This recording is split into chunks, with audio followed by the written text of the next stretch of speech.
en su programa, es un tema, diríamos, un poco controversial. Por eso es que muchos han llegado a decir que la Biblia se contradice. Pero realmente la Biblia no se contradice. Lo que nos contradecimos somos nosotros. Porque la Biblia es palabra de Dios. Amén. Entonces, cuando usted y yo chocamos en la Biblia, no es que la Biblia choca, el que choca es usted. Por su imperfección, por su incapacidad humana de entender el mensaje claro y directo de Dios. Amén. Es por eso que cuando usted viene a este libro, usted necesita orar, usted necesita clamar a Dios, usted necesita apelar al Espíritu Santo para que el Espíritu Santo nos guíe a toda la verdad. Amén. Por eso es que necesitamos la ayuda del Espíritu Santo. El tema que quisiéramos tratar en esta mañana se titula La salvación es por gracia. Pero, ¿qué pasa? Tiene un precio que pagar. La salvación es por gracia, pero tiene un precio que pagar. Hemos usado esta base del libro de Romanos, el capítulo 11, los versos 1 al 6, donde el apóstol Pablo está tratando de demostrar, dirigido por el Espíritu Santo, para que el pueblo de Israel se diese cuenta de que el pueblo de Israel tenía que ser salvo. ¿Por qué? Por gracia y no por las obras de la ley. La situación es, hermano, que hubo un tiempo cuando el hombre estaba en el mundo, pero todavía humanamente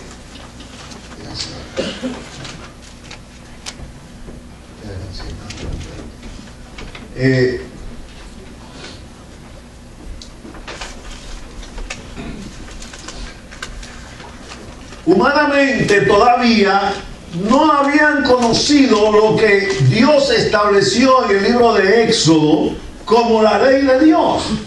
Y como estudiamos esta mañana en nuestra clase, sobre todo en el capítulo 7 de Romanos, el apóstol Pablo dijo que él, antes de conocer la ley, él no sabía lo que era la codicia. Pero que llegara la ley, entonces él entendió que la ley decía: no codiciarás. Y hermanos míos, el pueblo de Israel trató de llegar a Dios a través de las obras de la ley, pero verdaderamente no pudo. Aunque hoy en la actualidad usted encuentra millones de personas que están tratando de llegar a Dios a través de las obras de la ley. Pero la Biblia dice textualmente que nadie puede justificarse por las obras de la ley, porque la ley es demandante, seria y perfecta. Y la ley demanda que para usted llegar a Dios, usted tiene que cumplir todos los preceptos de la ley. Y ningún ser humano puede cumplir los preceptos de la ley totalmente, porque la Biblia dice que el que falla en un punto se hace culpable de todos. Ahora bien, Dios entonces determina en la eternidad de Él venir un día a rescatar a la humanidad perdida en Adán, en el Edén, cuando pecó. Y dice la palabra de Dios claramente que cuando vino el cumplimiento de los tiempos, Dios envió a su Hijo, nacido bajo la ley, para que redimiese a los que estaban ¿qué? Bajo la ley. Entonces, hermanos míos amados, tenemos que entender que la salvación es por gracia y no, pero también tiene un precio que pagar. Amén. Y es lo que dice aquí el apóstol Pablo, diciendo: y si por gracia, ya no es por obra. Pablo, escribiéndole a los romanos, dice: y si por gracia, ya no es por obra.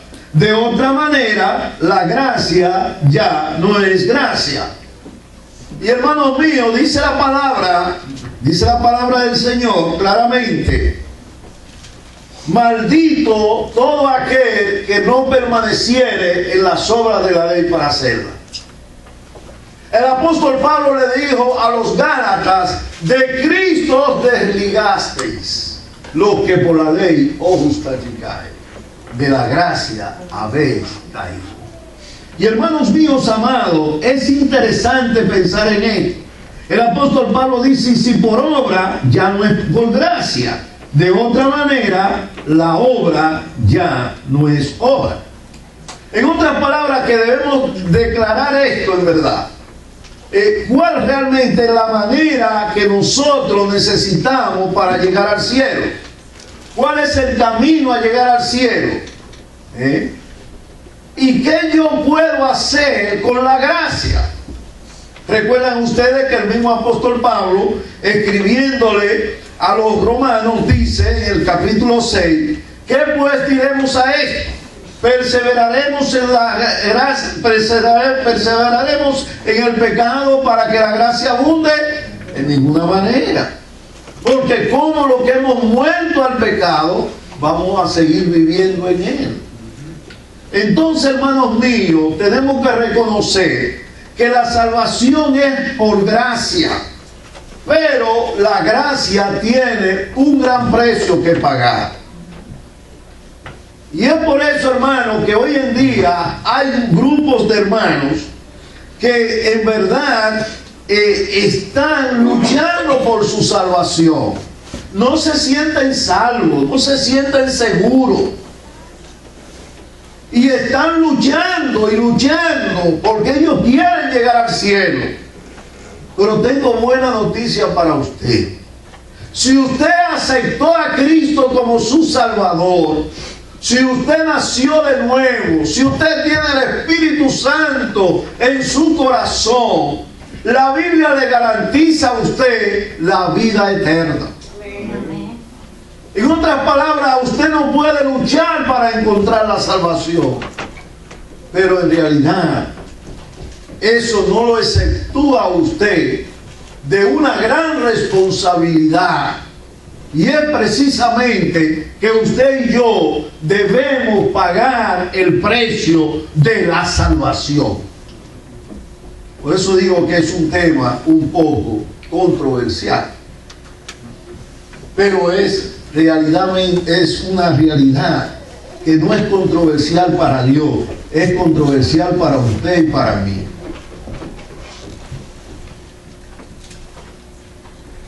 Entonces, yo le voy a invitar a que vayamos a Efesios capítulo 2, verso 8 al 10. Para que ustedes vean, hermano, esta gran verdad.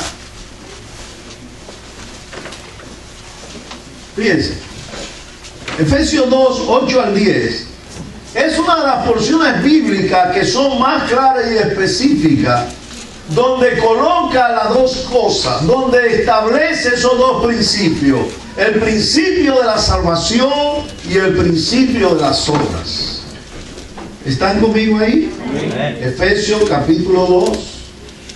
¿Qué dice la palabra en el versículo 2? Verso 8 dice: porque por gracia sois salvos. ¿Cómo está aquí? ¿En qué tiempo, hermano? ¿Está en pasado, futuro o presente? Soy salvo. ¿Saben ustedes a qué equivale un presente en la Biblia? A un presente eterno. Porque la palabra de Dios no varía.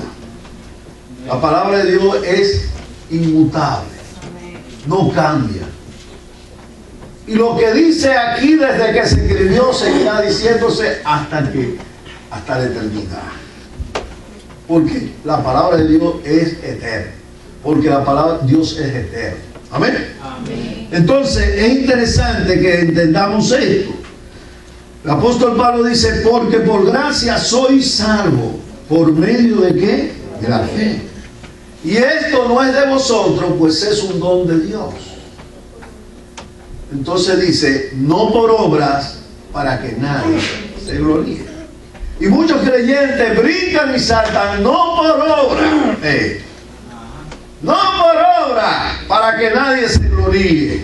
Y es verdad, pero no termina ahí la cosa.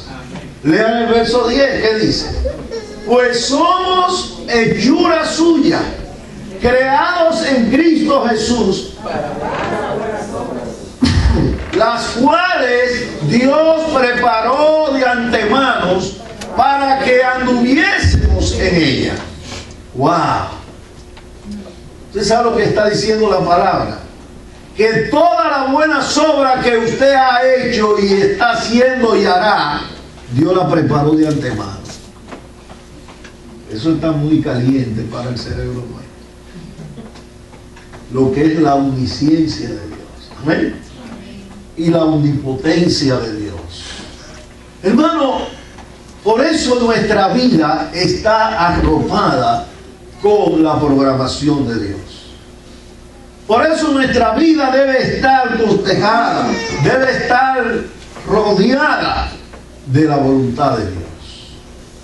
Y hermanos míos amados, Él lo dice claramente, no por obra, para que nadie se gloríe, pero sí para buenas obras. En otras palabras, yo le digo a las personas, las buenas obras no preceden a la salvación. Las buenas obras proceden de la salvación. Usted debe hacer cosas buenas, no porque usted quiere ser salvo. Usted debe hacer cosas buenas porque usted es salvo. Porque usted ya es salvo. Y entonces, hermanos míos amados, es importante entender que la salvación es por gracia, pero hay que pagar un precio. Entonces, uno diría, pero si es por gracia, como le decía Pablo a los judíos, y entonces, y ahora la ley, y ahora las obras. Entonces, sí, está todo bien, pero oye lo que dice aquí. Hermanos, la palabra en la Biblia, gracia, significa que don no merecido. Hermano, usted está sentado en esa banca, ¿sabe por qué? Por la gracia de Dios. Amén. Amén. ¿Por qué? Porque Dios lo ha condicionado para que usted esté en esa banca. Y hermanos míos amados,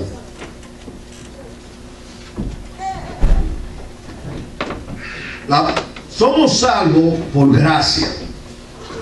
Somos justificados por su gracia. Tito 3:7. Aquí dice la palabra que fuimos justificados por su gracia. En Tito 3:7. Dios nos manda a crecer ¿en qué? En la gracia de Dios. Según reza la palabra en 2 de Pedro 3:18. O sea que la gracia no es solamente un asunto para salvarnos, sino que también la gracia es realmente nos lleva a crecer en esa gracia. Amén. Por eso Pablo le decía a los de Corintios, os di a beber leche y no vianda, porque todavía no soy capaz, aún todavía no soy capaz de poder digerir las cosas sólidas. Entonces, ¿qué quiere decir esto? Que cuando usted llega a la gracia de Dios, usted necesita crecer en la gracia de Dios. Amén. Y es una bendición, hermano, cuando los creyentes crecemos en la gracia de Dios. Como lo hemos dicho tantas veces, ¿verdad? De la alegría que motiva los hijos cuando crecen, como dice, saludablemente. Cuando los niños no tienen problemas. Es una bendición. Pero mire, Dios se llena de gozo cuando sus hijos crecen en la gracia. Amén. ¡Wow! ¡Qué bendición! ¡Qué contento!, ¿verdad? Uno se siente cuando los hijos crecen en la gracia de Dios. Y hermanos míos amados, Pablo decía, por la gracia de Dios, ¿qué soy? Soy lo que soy. Hermano, usted está aquí por la pura gracia de Dios. Pablo Pablo, hermano, dijo